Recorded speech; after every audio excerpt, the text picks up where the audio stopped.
Justice in America, is it on sale? Is it available for everyone, or is it just for the rich and powerful? Can you buy justice in America?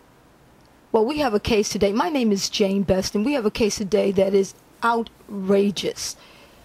We have a case of a woman who was married to a three-time convicted multimillionaire, real estate mogul, who, as far as she is concerned, was able to purchase justice in New York State, not just from one judge, but from several, and from lawyers, even, she believes, the lawyer that represented her in her matrimonial action. Today is the first and the beginning of a series of individuals who will come forward in this country who will expose what we believe is justice for sale in America. Can you buy justice? Ms. Taub, do you think justice was served in your divorce case? Definitely it was bought. I was married to a multimillionaire, thrice convicted felon for 27 years, brought up 4 children, and I'm looking for justice. Recently, I'm talking about the recent decision from Judge Demick regarding the decision for the equitable distribution. Equitable distribution is supposed to be a fair decision that both parties in a matrimonial case should get equal properties and equal monies. The judge is supposed to take the two also into account fraudulent conveyances and violations of court orders, which the judge denied. But I want you to explain for the public exactly what you thought happened. Because, see, in Ms. Taub's case, what she's saying, and this is the thing that really is outrageous, because in America, when two people divorce, there's something called equitable distribution in New York State. And in your case, you're saying that equitable distribution, the American law in New York State, was not applied to your case. Right. And in fact, you're saying that the way the court applied the distribution of assets was more similar to, did you say? Muslim law. Muslim law. Now, Yeah. why would you say Muslim law? Because in Muslim law, the wife gets nothing and the husband gets everything. The wife can get thrown out of the house with nothing, and the husband keeps everything. And this is what happened over here. We are talking about 11 properties.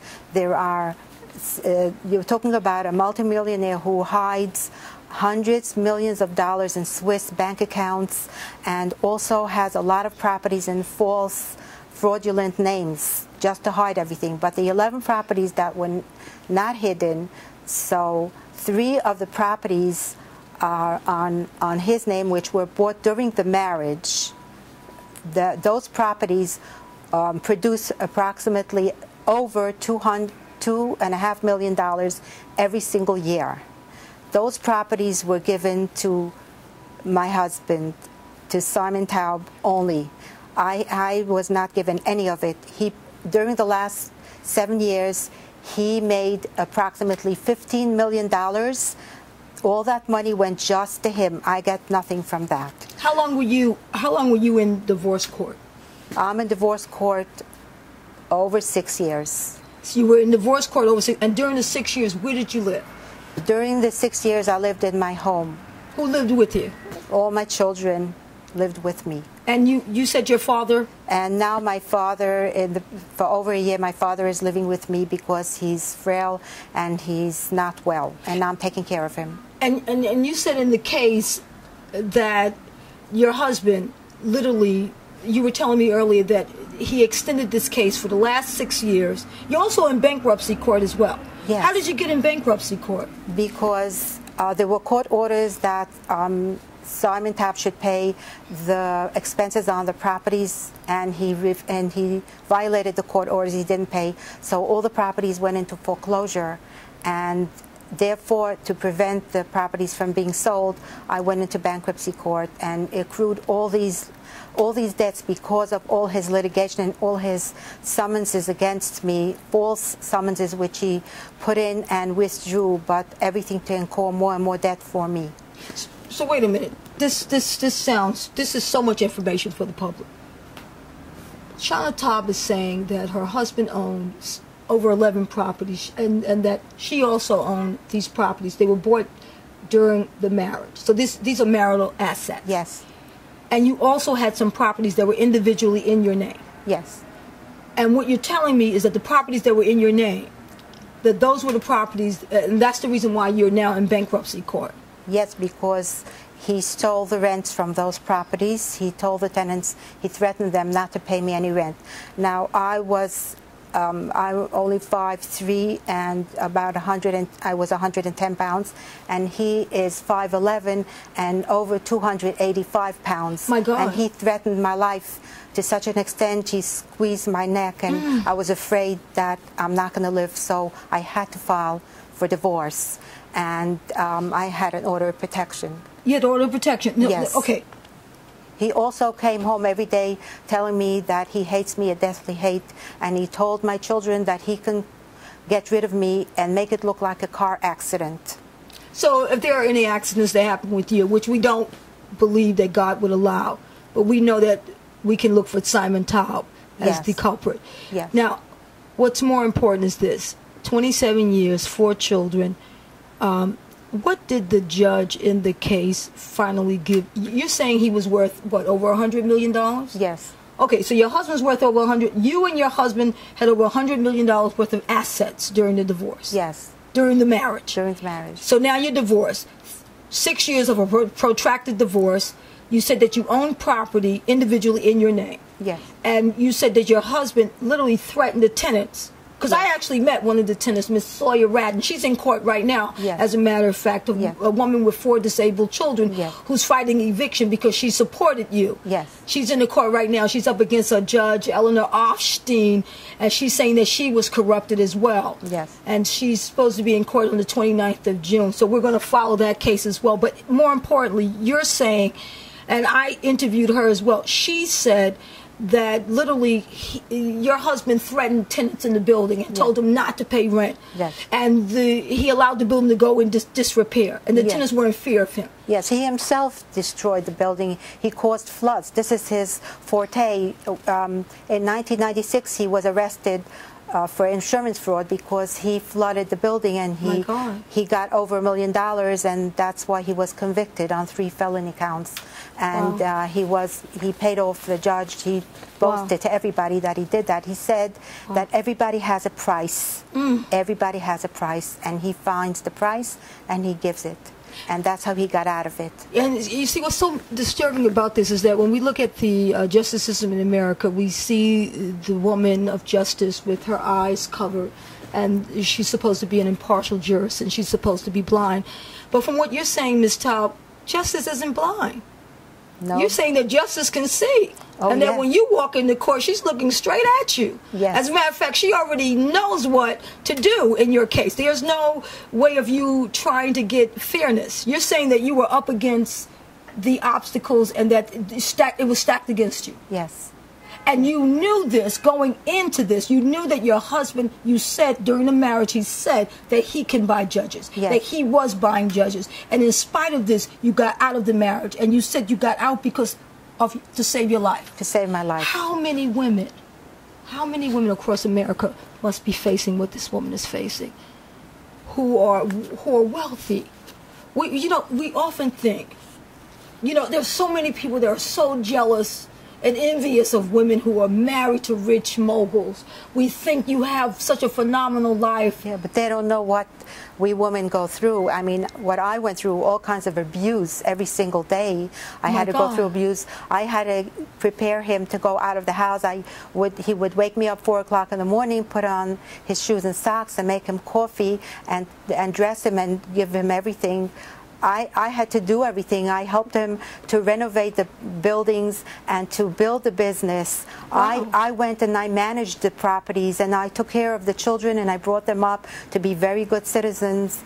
I did everything, and here at the end, when he threatened my life and I couldn't take it anymore and I was scared for my life, so now I should be getting nothing when there's so much properties.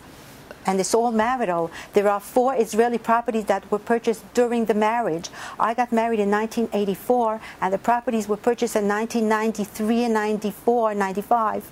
And only after they were in my name and in his name, and only after I filed for divorce and he was restrained, he ran and transferred the properties on his daughter's names. But I don't understand. These are our properties. But I don't understand. You said you had a lawyer in this case. What happened? The lawyer turned against me. My God. He turned against me because Simon communicates with my lawyers and he finds out the price and he gives it. So you're saying that you believe your lawyer might have been compromised? Oh, yes. Many times. So you were also saying to me there were things like the abuse, the spousal abuse that you endured all those years, yes, that was not entered into evidence because you said your lawyer did not feel it was relevant. No, how could that not be relevant? He told me not to say anything. How could it not be relevant that a woman of 27 years could be beat and tormented and it not be relevant in a divorce case? And you said that you also helped build. I read the decision of Judge Dimmick, and he almost, in a way, relegated you to just being a woman who gave some parties and had children, but you're saying that you actually helped develop the properties, yes, that you collected rents, that you were involved, yes, within. See, this is what happens in America often. Too often we have seen this, and you're not the first woman. There's been other cases like this of women who have lived with multimillionaires and they've been the homemaker, they've been supportive, and they've endured the abuse, and they get nothing until they go public. Is that why you're going public today? Yes, I hope the public will help me to get some justice, because I still hope, I pray to God that there will be justice over here, because it doesn't make sense that I was married for 27 years and I should get nothing and I should be thrown out of my house, that he should get to keep the 7 properties and I shouldn't even get the house to live in, and my old frail father, we should be thrown out into the street with my children. It doesn't make sense. And also, the judge knows, Judge Dimmick knows that I'm in bankruptcy court, and because Simon has all these millions, he brought the judge in the bankruptcy court, and she appointed a trustee who is waiting to grab all my monies, because she's going to produce very big bills, that the $1.5 million that looks like it's a lot, but her bill is going to be above $1.5 million. So wait a minute. So I'll be left with nothing. Wait a minute. $100 million in property jointly owned, and you're saying the judge awards you only $1.5 million? Yes, but it's going to go to the trustee. Oh, that's right, because she has this bankruptcy case. And this bankruptcy case was started because he raped the buildings that you owned, yes, and that the tenants refused to pay rent, so you could not afford the expenses. Yes. So you went to salvage the buildings by going to bankruptcy court, right, and now the court appointed a you said that before the court appointed a trustee, that you actually filed a restraining order in federal court, yes, against your husband, yes, because of the things he was doing with the buildings. Right. And you knew what he was doing because he had already, you said, been convicted of something years ago in terms of flooding buildings and creating all kinds of... Yes. Okay, so you filed a restraining order in federal court.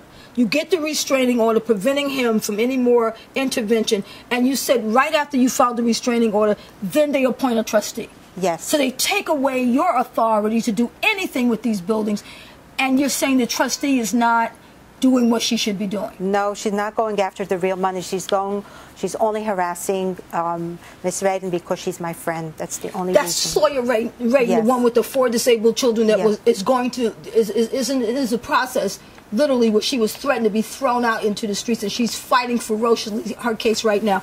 And Miss Radin, I've spoken to her, and she said to me that the buildings went in total disrepair. As a matter of fact, she even said that your husband had some goons. She filed a police report that threw her off a banister. Yes. So he is really someone, he could have literally killed you in that marriage. There's yes, no doubt. Oh, yes. And there's no doubt that the only reason why she left was to save her life, in spite of the fact that she knew that she would be facing this formidable challenge in court, but she believed in justice.